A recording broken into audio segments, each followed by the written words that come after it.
कार्तिक मास का बुढ़िया माँ के गंगा स्नान और माँ तुलसी और शालिग्राम जी का विवाह कथा आप सुने। किसी गांव में एक बुढ़िया माई रहा करती। बुढ़िया माई रोज गंगा स्नान करती। आज जब गंगा स्नान करके वो घर लौटती तो माँ तुलसी का पूजा करती।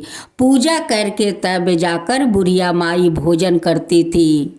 उनके लिए विष्णु भगवान ने खीर बनाकर एक टिफिन भरते हुए उनके घर में रख देते थे। बुढ़िया माई जब तुलसी माँ का पूजा कर लेती तब जाकर उसी खीर से भोजन करती। बुढ़िया माई एक गंगा स्नान नहीं छोड़ती नहीं माँ तुलसी का पूजा छोड़ती। विष्णु भगवान खीर बनाकर वो देना नहीं कभी भूलते। बुढ़िया का वहाँ पर एक पड़ोसिन रहा करती थी। जो पड़ोसिन बुढ़िया को देखती और कहती कि बुढ़िया ये क्या खाती है कि इतना मोटा झोटा तंदुरुस्त रहती है। हम लोग इतना भोजन खाते हैं फिर भी बुढ़िया जैसे तो हम लोग तंदुरुस्त नहीं रहते हैं। एक दिन बुढ़िया माई गंगा स्नान चली जाती है। विष्णु भगवान ने खीर बनाकर टिफिन भरकर उनके घर में रख देते हैं। जब पड़ोसिन आकर उनकी घर में खोज करती है तो देखती है कि टिफिन में तो बहुत सुंदर खीर का सुगंध आ रहा है। और खीर ले जाकर घर के पीछे डाल देती है। वहीं पर एक पौधा उग जाता है। उस पौधा में खूब सुंदर एक फूल खिल जाता है। एक साहूकार घोड़े पर सवार होते हुए अपना घर से निकला तो देखता है कि एक पौधे में खूब सुंदर फूल खिला है। उस फूल को साहूकार तोड़कर ले जाते हैं। ले जाकर घर अपना पत्नी को देते हैं। पत्नी नाक से सूंघने लगती है। उस साहूकार का धन तो था लेकिन कोई संतान नहीं था। उस फूल को सूंघने से साहूकारनी का पेट में गर्भ रह जाता है। कुछ दिन का बाद साहूकारनी जोरुआ बेटा को जन्म देती है। साहूकार और साहूकारनी दोनों बहुत खुश हो जाते हैं। उनकी महल में बधैया बाजने लगते हैं। कहते हैं कि इतना दिन के बाद तो भगवान ने हमें खूब सुंदर दो बेटा दिया है। लेकिन दुख का यह तो बात था कि दोनों बेटा उनकी बोलते नहीं थे। साहूकार कहने लगे कि इतना दिन का बाद तो भगवान दो बेटे दिए लेकिन गूंगा दिए। ये तो दोनों गूंगा है, ये तो बातें नहीं कर रहे हैं। देखते देखते साहूकार का दोनों बेटा 12 बरस का हो गया। दोनों जंगल में जाकर शिकार करने लगे। दोनों बेटा रोज शिकार किए करते थे। एक दिन जब लौट कर आ रहे थे तो रास्ते में बूढ़ी माई बैठी हुई थी। जब वो गंगा स्नान करके लौटी घर में जाकर देखती है कि उनकी वो टिफिन में तो खीर नहीं है। उसी रास्ता में बैठकर कहती है कि कहाँ गया मेरा खीर, कहाँ गया मेरा खीर का कटोरा। दोनों लड़का उस बुढ़िया का खड़े होकर बात सुन रहे थे कि कहाँ गया खीर, कहाँ गया मेरा खीर का कटोरा। कहाँ से लाऊं खीर, मैं कहाँ जाऊं फिर, कहाँ मिलेगा मेरा खीर का कटोरा। बुढ़िया का बात सुनकर दोनों लड़का कहते हैं कि मैं हूँ तेरा खीर, मैं हूँ तेरा खीर का कटोरा। फिर जा तू गंगा स्नान, फिर मिलेगा तुझे खीर का कटोरा। बुढ़िया ने फिर से गंगा स्नान करने गई। जब गंगा स्नान करके लौटी तो माँ तुलसी का पूजा किया। पूजा करके घर में जाती है। फिर से टिफिन देखती है तो टिफिन में तो खीर नहीं है। तो माँ तुलसी के पास जाकर कहती है बुढ़िया बुढ़िया क्रोधित होकर तुलसी से कहती है कि तुलसी, कहाँ गया मेरा खीर, कहाँ गया मेरा खीर का कटोरा। कहाँ से ले आऊँ मैं खीर, कहाँ जाऊँ मैं फिर, कहाँ मिलेगा फिर से मेरा खीर का कटोरा। साहूकार का दोनों बेटा उस तुलसी माँ के पास खड़ा होकर कहता है कि मैं ही हूँ तेरा खीर, मैं ही हूँ तेरा खीर का कटोरा। फिर तू जा गंगा या स्नान, फिर मिलेगा तेरा खीर का कटोरा। एक दिन माँ तुलसी साहूकार का सपना में जाकर दर्शन देती है और कहती है कि साहूकार, तुम्हारा बेटा दोनों बोलता है, दोनों बेटा गूंगा नहीं है, तुम्हारा बेटा बात करते हैं। साहूकार सपने में कहते हैं कि माँ, आप कौन हो। कहती है कि मैं तो तुलसी हूँ, तुम्हारा बेटा के बारे में मैं बताने आई हूँ कि तुम्हारा बेटा गूंगा नहीं है, तुम्हारा बेटा बोलता है। साहूकार जी सपने में माँ तुलसी से कहते हैं कि हे माँ, अगर ऐसा हुआ मेरा बेटा दोनों अगर बोलता है तो मैं आपका और शालिग्राम जी के साथ मैं धूमधाम से आपको शादी करवाऊंगी माँ तुलसी।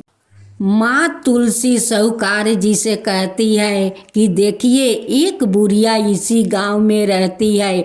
वो बूढ़ी गंगा या स्नान करने जाती है। जब गंगा या स्नान करके आती है तो माँ तुलसी के पूजा करती है। और जब घर में जाती है उनकी खीर नहीं मिलता है तो वो कहती है कि कहाँ गया मेरा खीर, कहाँ गया मेरा खीर का कटोरा, कहाँ से ले आऊँ खीर, अब कहाँ जाऊँ मैं फिर, कहाँ मिलेगा फिर से मेरा खीर का कटोरा।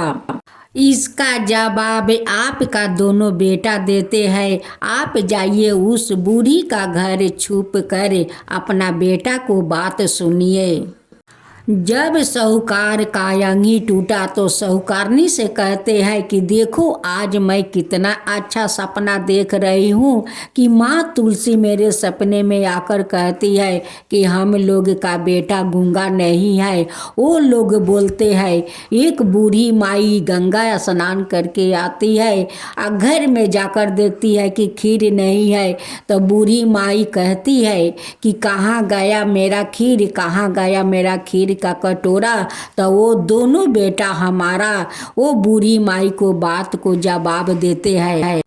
साहूकार साहूकारनी से कहते हैं कि यह सपना को बात देखता हूँ कि सच है यह झूठ। मैं बूढ़ी माँ का घर जाऊँगा और छुप कर इस बात को सुनूंगा। साहूकार जी बुढ़िया माई का घर के पीछे जाकर छुप जाते हैं। जब बुढ़िया माई गंगा या स्नान करके आती है, माँ तुलसी का पूजा करती है और जब घर में जाकर देखती है कि खीर नहीं है तब यही बात बोलती है। अब तो साहूकार ये बात को सुनकर साहूकार खुश हो जाते हैं और अपना घर चले जाते हैं। जब घर चले जाते हैं तो अपना नौकर से बोलते हैं कि जाओ उस बुढ़िया को इस महल में बोला कर ले आओ। उनके नौकर आते हैं या बुढ़िया माई को बोला कर ले जाते हैं। साहूकार बुढ़िया माई से पूछते हैं कि बुढ़िया माँ, हमारा दोनों बेटा तो गूंगा है, आज तक तो हम लोग से बात नहीं करते हैं, तुमसे कैसे बात कर लेते हैं। बुढ़िया माई कहती है कि साहूकार जी, मुझे पता नहीं है कि आपका दोनों बेटा कैसे बात करते हैं, इसका बारे में मुझे कुछ पता नहीं है। मैं गंगा स्नान करने जाती हूँ तब मेरे लिए विष्णु भगवान टिफिन भरकर खीर आकर घर में रख जाते हैं। जब स्नान करके घर लौटती हूँ तब माँ तुलसी का पूजा करती हूँ, तब जाकर उस खीर का भोजन करती हूँ। एक दिन जाकर देखती हूँ कि टिफिन में तो खीर नहीं है। तब मैं अपना माँ तुलसी से पूछता हूँ कि कहाँ गया मेरा खीर, कहाँ गया मेरा खीर का कटोरा, अब कहाँ से ले आऊं खीर, कहाँ जाऊं मैं फिर, और कहाँ मिलेगा मेरा फिर से खीर का कटोरा। तो वो लोग यही जवाब देते हैं, मैं हूँ तेरा खीर, मैं हूँ तेरा खीर का कटोरा, अब फिर जा तू गंगा या स्नान, फिर मिलेगा तेरा खीर का कटोरा। दोनों साहूकार का बेटा उस बुढ़िया माई से कहते हैं कि जब तुम गंगा या स्नान गई थी तो तुम्हारा पड़ोसी ने उस खीर को ले जाकर घर के पीछे ढाल दिया। उस पर एक फूल का पौधा हुआ, उस पौधे में खूब सुंदर फूल खिले हुए थे। उस फूल को साहूकार जी तोड़ कर ले आते हैं और साहूकारनी को दे देते हैं। साहूकारनी उस फूल को सूंघती है, हम दोनों उनकी पेट में आ जाते हैं। हम दोनों तो जन्म लिया है बूढ़ी माई आपके लिए, आपका सेवा के लिए तो हम दोनों को जन्म हुआ है, हम लोग आपका सेवा करेंगे। यह बात सुनकर साहूकार बहुत खुश हुआ और बुढ़िया माई को महल में रहने के लिए आदेश दे दिया कि आज से बूढ़ी माँ इस महल में आप रहिए। बुढ़िया साहूकार का घर में जाकर रहने लगी। अब तो साहूकार का दोनों बेटा अपना माता पिता से बात करने लगे, लेकिन साहूकार का तो माँ तुलसी और शालिग्राम के साथ विवाह करवाना था, क्योंकि साहूकार तो माँ तुलसी का जबान दिया था कि ऐसा होगा तो माँ तुलसी मैं आपको शालिग्राम के साथ धाम धूम से शादी करवाऊंगा। साहूकार पूरा गांव आलो को निमंत्रण देते हैं और निमंत्रण करके अपना घर बुलाते हैं। सभी लोग आते हैं और साहूकार धाम धूम से माँ तुलसी और शालिग्राम के साथ विवाह करवाते हैं। साहूकार का श्रद्धा भक्ति देखकर शालिग्राम और माँ तुलसी दोनों प्रकट होते हैं और साहूकार साहूकारनी को दर्शन देते हैं। माँ तुलसी और शालिग्राम जी कहते हैं कि साहूकार जी, आपका श्रद्धा भक्ति देख कर तो मैं बहुत प्रसन्न हूँ, आज आप मुझसे कुछ वरदान मांगिए। साहूकार कहते हैं कि माता, हे भगवान, मैं क्या मांगूँ, मेरा तो सब कुछ है। मेरा बेटा जब हुआ तो वो मुझसे बात नहीं कर रहे थे, लेकिन अब मुझसे बात करते हैं भगवान, अब मुझसे बात करते हैं माता। अगर आप देना चाहते हैं तो मेरा दोनों बेटा को सौभाग्य आशीर्वाद दीजिए कि मेरा दोनों बेटा अमर होकर रहे और मेरा राजपाट सब संभाले। माँ तुलसी और शालिग्राम जी साहूकार का दोनों बेटा को अमर रहने का आशीर्वाद देते हैं। साहूकार जी हाथ जोड़कर कहते हैं कि हे माँ तुलसी, हे शालिग्राम भगवान, आज तो आप दोनों को विवाह करवा कर मैं धन्य हो गया भगवान, धन्य हो गया माता, धन्य हो गया। मेरा तो कोई पुत्री नहीं था कि मैं अपना पुत्री को कन्या दान करूं, लेकिन आज माँ तुलसी आपको दान करके मैं धन्य हो गया है, मैं धन्य हो गया है। मुझे और कुछ नहीं चाहिए भगवान, कुछ नहीं चाहिए। माँ तुलसी और शालिग्राम जी कहते हैं कि हे साहूकार, आप जैसे मुझे शादी करवाया और मुझे सेवा करते हो, ऐसे ही करते रहना। मेरा जो लोग का कोई पुत्री ना हो, वो लोग हम दोनों को विवाह करवा कर वो लोग पुत्री दान कर सकते हैं, हम लोग का आशीर्वाद को प्राप्ति पा सकते हैं। जो आपका काता कहे, जो सुने, जो हुंकार भरे, उन सब का ऊपर कृपा कीजिए हे तुलसी माता। सब का ऊपर कृपा कीजिए हे तुलसी माता। हे शालिग्राम भगवान सब का ऊपर कृपा कीजिए।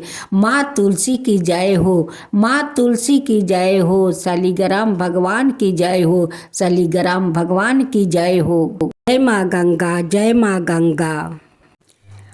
कई बरस बाद सागर नामक एक राजा को जादुई रूप से 60,000 पुत्र की प्राप्ति हो गई। एक दिन राजा सागर ने अपने साम्राज्य की समृद्धि के लिए एक अनुष्ठान करवाया। घोड़ा उस अनुष्ठान का एक अभिनव हिस्सा था, जिसे इंद्रा ने हिरसाभर से चुरा लिया। सागर ने उस घोड़ा की खोज के लिए अपने सभी पुत्रों को पृथ्वी के चारों तरफ भेज दिया। उन्होंने वहाँ पाताल लोक में ध्यान मग्नों कपिल ऋषि के निकट मिला, यह मानते हुए कि उस घोड़ा को कपिल ऋषि द्वारा ही चुराया गया है। उनका अपमान करने लगे और उनकी तपस्या को भंग कर दिया। ऋषि ने कई वर्षों में पहली बार अपने नेत्र खोला और सागर के बेटे को देखा। इस दृष्टिपात से वो सभी के सभी ने 60,000 जलकर भस्म हो गया। अंतिम संस्कार न किए जाने के कारण सागर के पुत्र की आत्मा प्रेत बनकर विचरण करने लगी। जब दिलीप के पुत्र और सागर के एक वंशज भागीरथ ने इस दुर्भाग्य के बारे में सुना तो उन्होंने प्रतिज्ञा की कि वो गंगा को पृथ्वी पर लाएंगे, ताकि उसके जल से सागर के पुत्र को पाप धुल सके और उन्हें मोक्ष प्राप्त हो सके। भागीरथ ने गंगा को पृथ्वी पर लाने के लिए ब्रह्मा जी की तपस्या की। ब्रह्मा जी मान गए और गंगा को आदेश दे दिया कि वह पृथ्वी पर जाए और वहाँ से पाताल लोक जाए, ताकि भागीरथ के वंशजों को मोक्ष प्राप्त हो सके। गंगा को यह काफी अपमानजनक लगा और उसने तय किया कि वह पूरे वेग के साथ स्वर्ग से पृथ्वी पर गिरेगी और उसे बहा ले जाएगी। तब भागीरथ ने घबरा कर शिव जी से प्रार्थना की कि वो गंगा के वेग को कम कर दे। गंगा पूरे अहंकार के साथ शिव के सिर पर गिरने लगी, लेकिन शिव जी ने शांति पूर्वक उसे अपनी जटाओं में बांध लिया और केवल उसकी छोटी छोटी धाराओं को ही बाहर निकलने दिया। पाताल लोक की तरफ जाती हुई गंगा ने पृथ्वी पर बहने के लिए एक अन्याय धारा का निर्माण किया, ताकि अभागों लोगों का उद्धार किया जा सके। गंगा एकमात्र ऐसी नदी है जो तीनों लोकों में बहती है, स्वर्ग, पृथ्वी तथा पाताल। इस संस्कृति भाषा में उसे त्रिपथगा, तीनों लोकों में बहने वाली कहा जाता है। भागीरथ के प्रयासों से गंगा के पृथ्वी पर आने के कारण उसे भागीरथी भी कहा जाता है। दुस्साहसी प्रयासों तथा दुष्कर उपलब्धियों का वर्णन करने के लिए भगीरथी प्रयत्न शब्द का प्रयोग किया जाता है।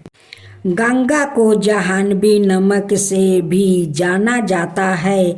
ऐसा कहा जाता है कि पृथ्वी पर आने के बाद गंगा जब भगीरथी की तरफ बढ़ रही थी, उसके पानी के वेग ने काफ़ी हलचल पैदा की और जाह्नू नमक ऋषि की साधना उनके खेतों को नष्ट कर दिया। इससे क्रोधित होकर उन्होंने गंगा के समस्त जल को पी लिया। तब देवताओं ने जाह्नू से प्रार्थना की कि वो गंगा को छोड़ दे ताकि अपने कार्य हेतु आगे बढ़ सके। उनकी प्रार्थना से प्रसन्न होकर जाह्नू ने गंगा के जल को अपने कान के रास्ते से बाहर जाने दिया। इस प्रकार गंगा का जाह्नू नाम जाह्नू की पुत्री पड़ा। ऐसी मान्यता है कि सरस्वती नदी के समान ही कलयुग अंधकार्य में काल के अंत तक गंगा पूरी तरह से सूख जाएगी और उसके साथ ही यह युग भी समाप्त हो जाएगा। उसके बाद सतयुग अर्थात सत्या का काल का उदय होगा। जय माँ लक्ष्मी, जय माँ लक्ष्मी, जय माँ लक्ष्मी। एक दिन लक्ष्मी जी ने उस लड़की को भोजन का निमंत्रण दिया। जब लड़की भोजन करने के लिए आई तो लक्ष्मी जी ने उसे सोना चांदी के बर्तनों में खाना खिलाया, सोना की चौकी पर बैठाया और उसे बहुमूल्य वस्तु ओढ़ने को दिया। इसके बाद लक्ष्मी जी ने कहा कि मैं भी कल तुम्हारे घर आऊंगी। लड़की ने स्वीकार कर लिया और अपने माता पिता को सब हाल कहकर सुनाया। यह सुनकर उसके माता पिता बहुत खुश हुई, लेकिन लड़की उदास होकर बैठ गई। कारण पूछने पर उसने अपने माता पिता को बताया कि लक्ष्मी जी बेभाव बहुत बड़ा है, मैं उन्हें कैसे संतोष कर सकूंगी। इसके पिता ने कहा कि बेटी, गोबर से जमीन को लीपकर जैसा भी बन पड़े रूखा सूखा सीधा और प्रेम से खिला देना।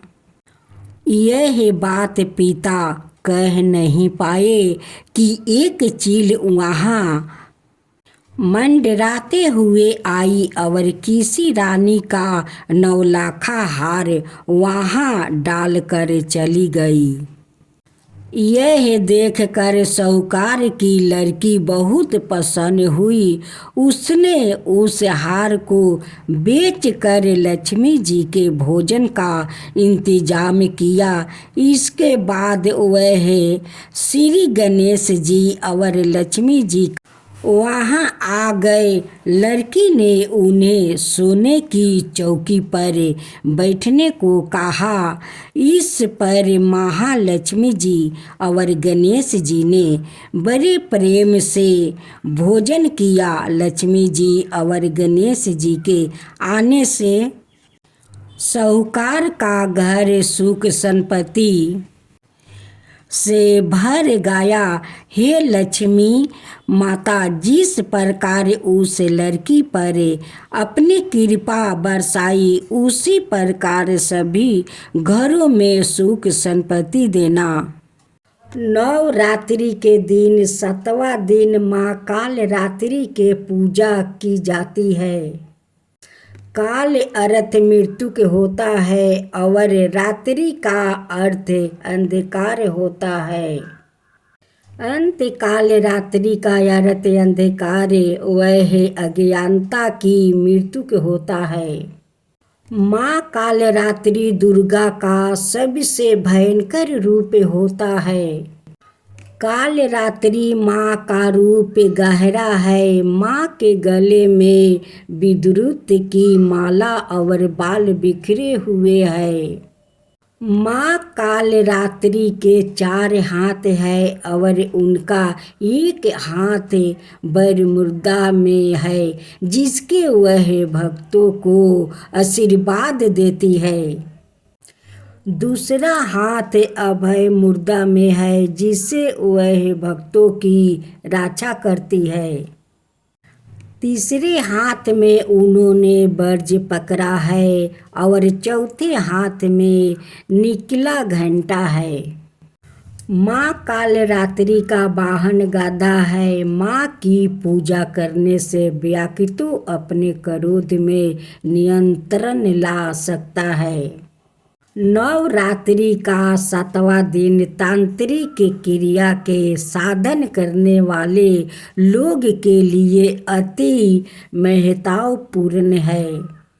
प्राचीन समय में शुभ नशुभ दैत्यों ने अपने बल से इंद्र का राज्य छीन लिया था और उनके अत्याचार देवताओं पर बहुत बढ़ गए थे।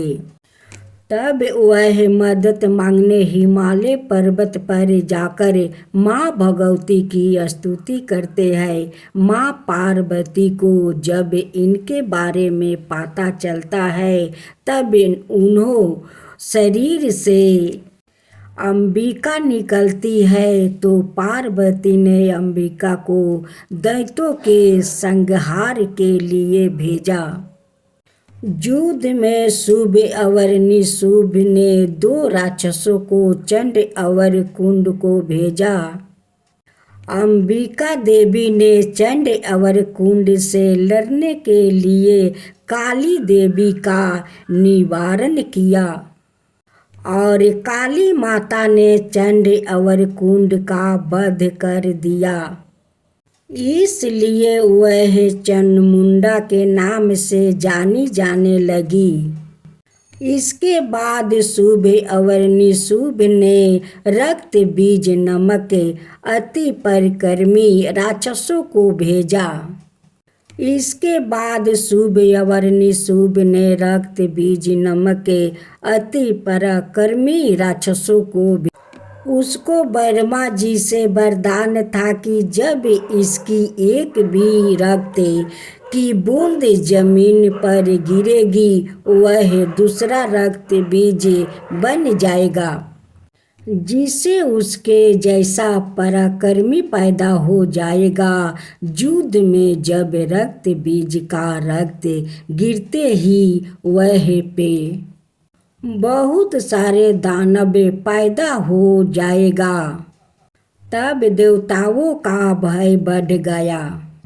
उनका भय देखकर अंबिका माँ ने माँ काली से कहा, हे चंडमुंड, अपने रूप को बड़ा करो और रक्त बीज से उत्पन्न हुए सारे महाअसुरों का भक्षण करो।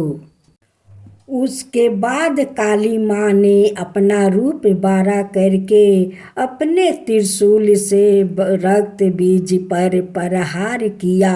तब रक्त बीज के शरीर से जो भी रक्त निकला, उसको माँ ने पी लिया और उसके बाद माँ ने रक्त बीज को वज्रबाण खनक से मार डाला।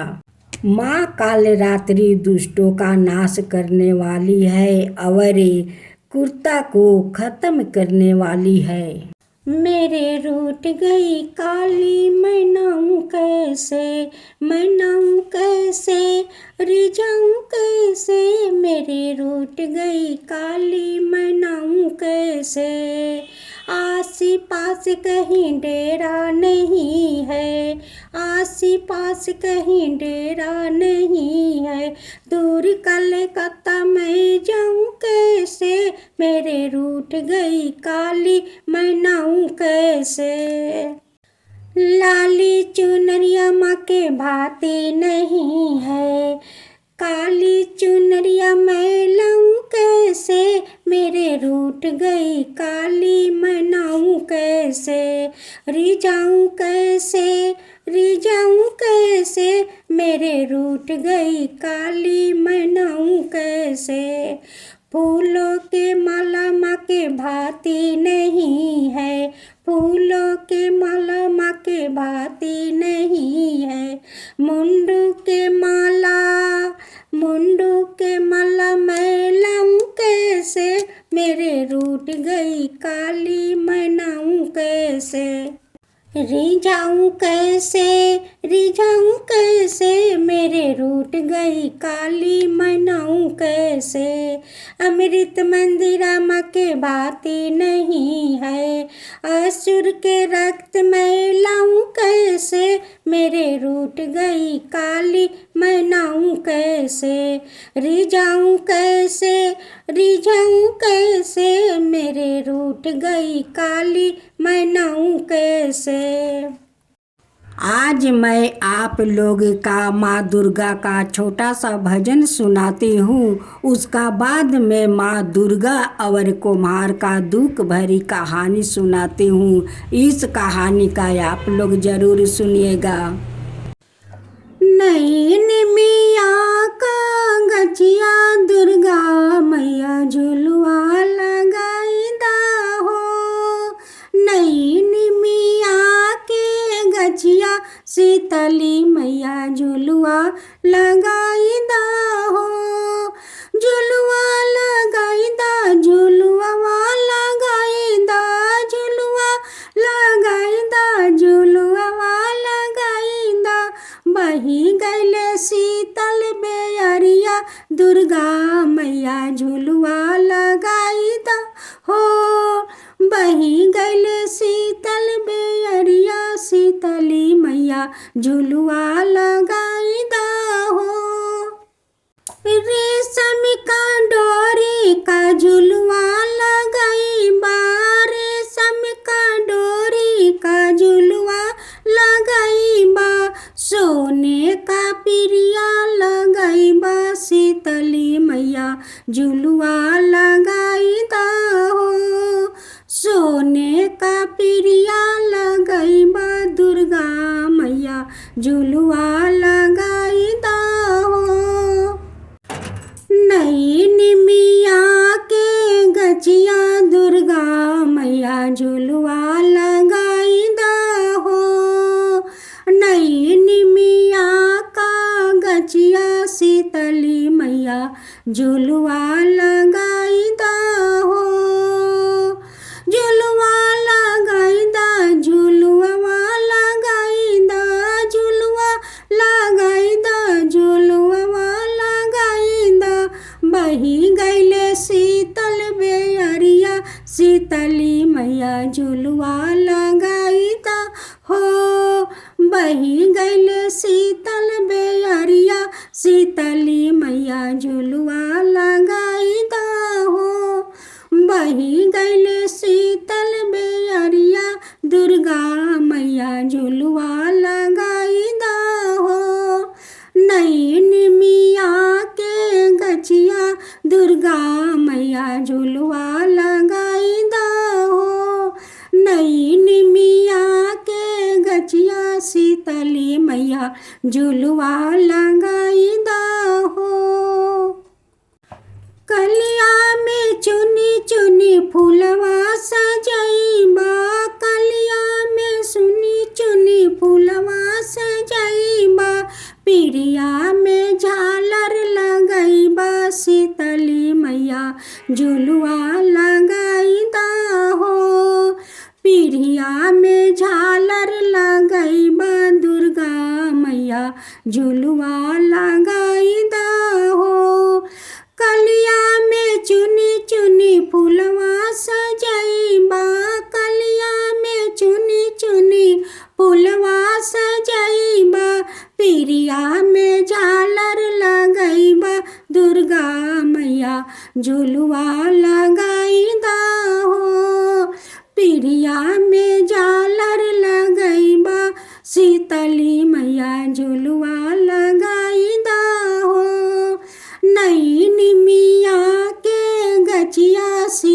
शीतली मैया झुलवा लगाई दा हो। नई निमिया के गछिया दुर्गा मैया झुलवा लगाई दा हो। एक बार प्रेम से बोलिए सच्चे दरबार की जय।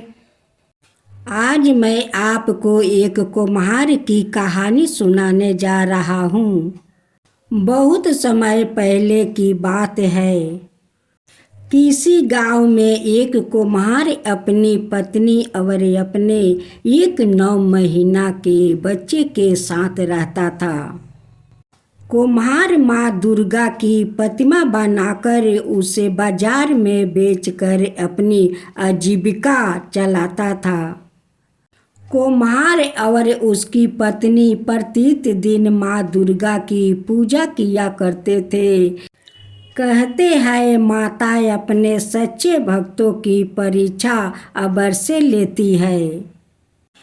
एक बार कुम्हार माँ दुर्गा की प्रतिमा बनाने के लिए मिट्टी को अपने पैरों से रौंद रहा था। वह आंखें बंद कर माँ दुर्गा का ध्यान करते हुए मिट्टी को रौंद रहा था। कुम्हार की पत्नी खाना बनाने में व्यस्त थी। वह अपने बच्चे को बाहर जलपाई पर सुलाई हुई थी। अचानक बच्चे की नींद खुल गई। वह बच्चा खेलते खेलते वहां आ गया जहां पर उसका पिता कुम्हार माता दुर्गा के ध्यान में मगन होकर अपने पैरों से मिट्टी को रौंद रहा था। अचानक कुम्हार का बेटा उसके पैरों के नीचे आ गया और कुम्हार ने अपने बच्चों को भी अपने पैरों से मिट्टी के साथ रौंद दिया। कुम्हार का पैर और मिट्टी खून से रंग गए। जब बाहर अपने बच्चों को देखने आई तब उसका बच्चा जलपाई पर ना मिला। अतः वह अपनी पति के पास पहुंची जहां पर वह मिट्टी को रौंद रहा था। अचानक उसका ध्यान कुम्हार के पैर पर गया। वह कुम्हार के हाथ को पकड़कर मिट्टी के बाहर खींच ली। कुम्हार और उसकी पत्नी मिट्टी को हाथ में लेकर रोने लगे कि मैंने यह क्या कर दिया, अपने ही बच्चे को मार दिया। कुम्हार और उसकी पत्नी माँ दुर्गा की प्रतिमा के सामने जाकर रोने गिड़गिड़ाने लगे। कुम्हार बोला कि माता, मैं तो आपके ही ध्यान में था। यदि हमारा बच्चा हमें ना मिला तो हम दोनों अपनी जान दे देंगे। माँ दुर्गा दोनों की प्रार्थना सुनकर प्रकट हुई। उसी मिट्टी में एक कुम्हार के बच्चे के जैसा एक पुतला तैयार हुआ। माता रानी ने अपने भक्तों से उस पुतले में प्राण डाल दिया। कुम्हार और उसकी पत्नी अपने बच्चे को पकड़े हुए बहुत खुश हुए और माता रानी का जयकारा करने लगे। दोस्तों, देवी देवताओं अपने भक्तों की भक्ति की परीक्षा अवश्य लेते हैं। फिर हम लोग एक बार बोलते हैं सच्चे दरबार की जय, माँ दुर्गा की जय। हे माँ दुर्गा, जो आपका कथा कहे, जो सुने, जो हुंकार भरे, उन सब का ऊपर कृपा कीजिए। हे माँ दुर्गा, सबका ऊपर कृपा कीजिए, सबका ऊपर कृपा कीजिए। जय माँ दुर्गा, जय माँ दुर्गा की जय हो, जय हो। कवन फूलावा फूलल सीताली मैया, टीका दो पहरिया हो। कवन फूलावा फूले आधी रात नुए राम। कवन फूलावा रातनुए राम। कवन फूलवा रहेलु शीतली मैया ओही पर लुबाई हो। कवन फूल पर रहेलु शीतली मैया ओही पर लुबाई हो। ओही फूल के मालवा देहम बनाइनुए राम। ओही फूल के मालवा देहम बनाइनुए राम। बेलिया चमेलिया रे सेवा का फूटे ठीका दोपहरिया हो।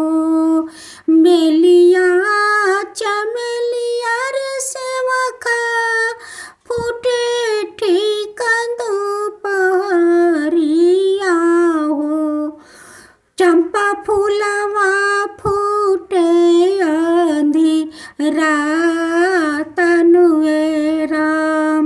चंपा फूलवा फूटे अंधिरातनुए राम। अरहुल फूलवा रे सेवा का ओही पर लुभाइनी हो।